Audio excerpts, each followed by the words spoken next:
বিনায়ক দামোদর সাভারকার, যাকে আমরা বীর সাভারকার বলেই জানি। হ্যাঁ, আমাদের প্রচলিত ইতিহাস এবং মুখ্যধারার সংবাদ মাধ্যম আমাদেরকে এইভাবেই জানিয়েছে, বীর সাভারকার।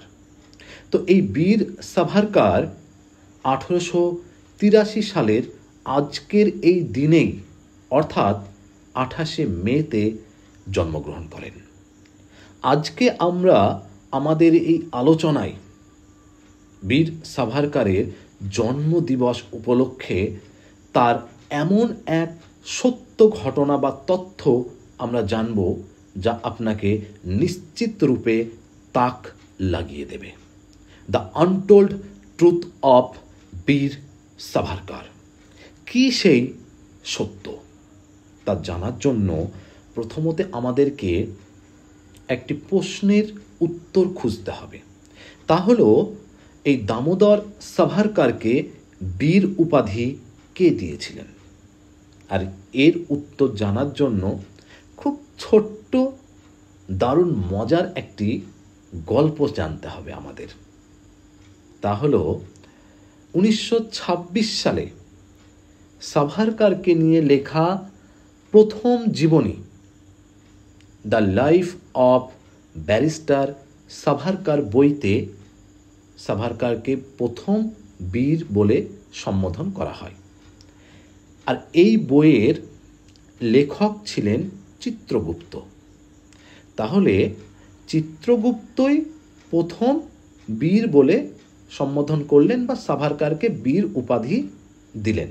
হ্যাঁ, এই চিত্রগুপ্ত নামটা স্মরণে রাখবেন, কারণ মজাটা লুকিয়ে রয়েছে এই চিত্রগুপ্ত নামের মধ্যেই।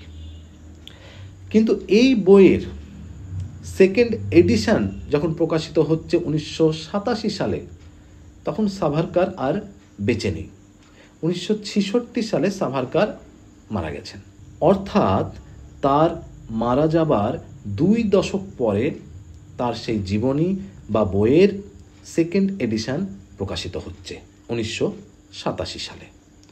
এই প্রকাশনার সময় বা প্রকাশনাকালে এই বইয়ের অফিসিয়াল পাবলিশার বা প্রকাশক রবীন্দ্র রামদাস নিজেই উল্লেখ করছেন যে এই বইয়ের লেখক চিত্রগুপ্ত আর কেউ নন, সাভারকার নিজেই ছিলেন।